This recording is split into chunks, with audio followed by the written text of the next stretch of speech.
నమస్తే, నేను మీ మధు.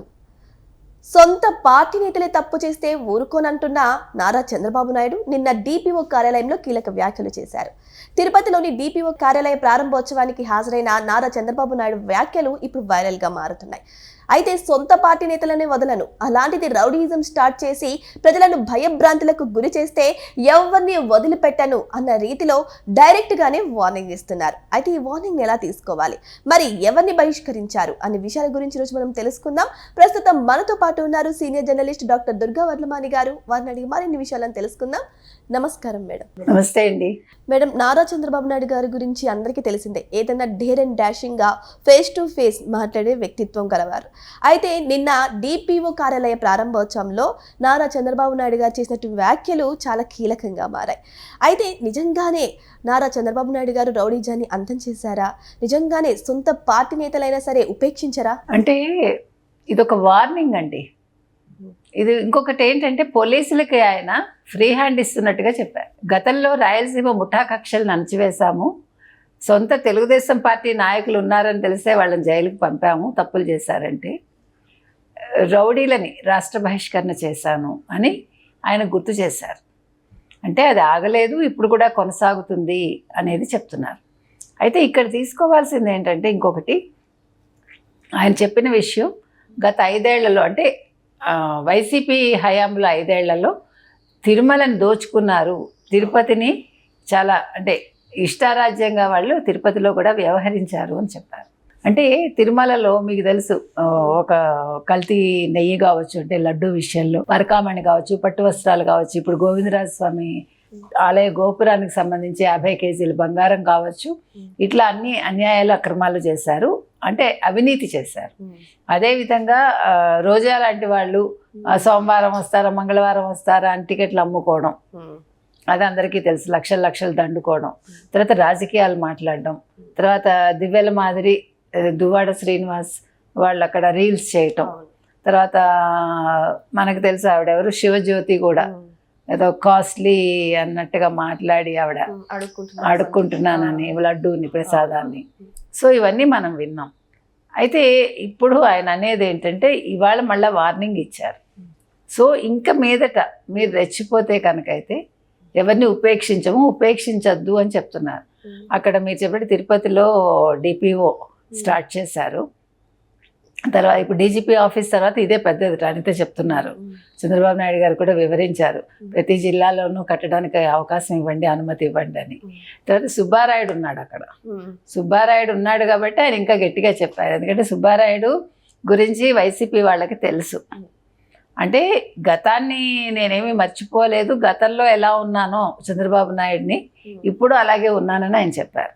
సో ఒక ముఖ్యమంత్రిగా గతంలో ఎంత స్ట్రిక్ట్గా పనిచేశానో ఇప్పుడు అలాగే పనిచేస్తాను. ఇంకా మీరు పరిధి దాటి వెళ్ళొద్దు, పరిధి లోపల మీరు ఉండండి, మీ కార్యకలాపాలు చేసుకోండి, అంతేగాని తప్పుడు పనులు చేస్తే మాత్రం తప్పించుకోలేరని చెప్పడం జరిగింది. సో నిన్న కూడా సంస్కృత విశ్వవిద్యాలయానికి సంబంధించి అక్కడ తిరుపతిలో నిన్న భారతీయ విజ్ఞాన సమ్మేళనం అని జరిగిందండి. ఆ సందర్భంగా నిన్న ఒక పుస్తకాన్ని కూడా రిలీజ్ చేశారు, ఇండియన్ నాలెడ్జ్ సిస్టమ్స్ అన్నమాట. అంటే మన ఆస్ట్రాలజీకి సంబంధించి, తర్వాత సనాతన ధర్మానికి సంబంధించి, తర్వాత వైదిక విజ్ఞానం కావచ్చు, సంస్కృతి, ఇట్లా వీటన్నిటికీ సంబంధించి ఈ పుస్తకాన్ని నేను ఆవిష్కరించడం జరిగింది. ఈ సందర్భంగా మాట్లాడారు ఆయన. మాట్లాడుతూ అప్పుడు కూడా తిరుమల పవిత్రత గురించి ఇవన్నీ మాట్లాడి ఇది ప్రపంచంలోనే ఒక ఆధ్యాత్మిక కేంద్రంగా పరిఢవిల్లాలి అని చెప్పారు. ఆ సందర్భంగా ఆయన ఇంకో మాట ఏం చెప్పారంటే, మీరు పిల్లలు సూపర్ మ్యాను, స్పైడర్ మ్యాను ఇలాంటివన్నీ చూస్తున్నారు, వాటికంటే మించిన క్యారెక్టర్స్, అంతకంటే బలమైన క్యారెక్టర్స్ మన పురాణాల్లోనే ఉన్నాయి.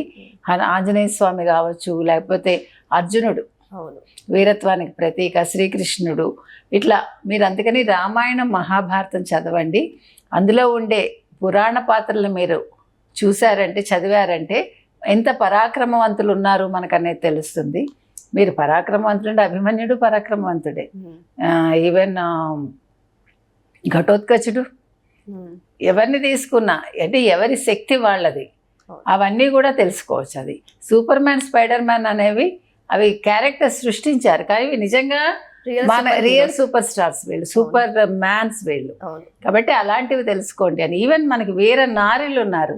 ఈవెన్ సుభద్ర అవును. యుద్ధం చేస్తుంది, ఎవరు సత్యభామ యుద్ధం చేస్తుంది. అంటే మగవాళ్ళకి సమానంగా మీకు ప్రమీల రాజ్యం మనకు తెలుసు.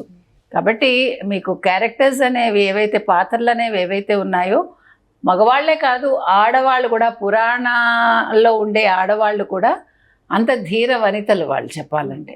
సో వాటి గురించి కూడా చెప్పడం జరిగిందండి. అంటే తిరుపతిలో ఇక పైన ఈ దాష్టీకాలకి నిలవ కాదు ఇది.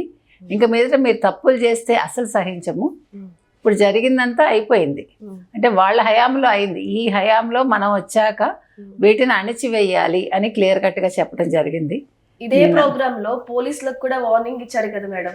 ఎందుకంటే పోలీసులు స్ట్రాంగ్ గా ఉంటేనే రౌడీజం చెయ్యాలంటే భయపడుతుంది. ఇప్పుడు స్ట్రాంగ్ గా లేరు కాబట్టి మీరు అంటే ఇక్కడ మీరు ఇంకొక పాయింట్ ఇన్నర్ గా తీసుకోవాల్సింది ఏంటంటే, ఇంకా ఎవరైనా ఒకవేళ వైసీపీకి కొమ్ము కాస్తూ ఉంటే, మీకు అర్థమైందా, వాళ్ళు జాగ్రత్తగా మీరు అవన్నీ వదిలేసి మీరు పోలీసులు అని మర్చిపోకండి. మీరు ప్రజల కోసం పనిచేయండి. తప్పు చేసిన వాడు ఎంతటి వాడైనా మీరు ఉపేక్షించొద్దు అని చెప్పారు. అది వార్నింగ్ అక్కడ ఇచ్చారు. కాబట్టి పోలీసుల్లో కూడా ఇంకా ఎవరైనా కోవర్ట్లు ఉంటే ఆలోచించుకోవాలి. వాళ్ళు ప్రజల కోసం పని చేయాలి అనేది ఆయన ఇచ్చిన సందేశం. ఏదేమైనా సరే నారా చంద్రబాబు నాయుడు గారు అయితే బహిరంగంగానే వార్నింగ్ ఇచ్చారు. రప్ప రప్ప అంటూ ఫ్లెక్సీలు కట్టినా, ఫ్లెక్సీలకు జంతు బలులు చేసినా సరే సహించేది లేదని, ఇక ప్రజలను భయభ్రాంతులకు గురి చేస్తే ముందు నేనుంటా అన్న రీతిలో అయితే వార్నింగ్ ఇచ్చారు. మరి చంద్రబాబు నాయుడు గారి వ్యాఖ్యలని వైసీపీ ఎలా తీసుకుంటుందో, దానికి ఎటువంటి సమాధానం ఇస్తుందో వెయిట్ చేసి చూద్దాం. Thank you so much. Thank you అండి.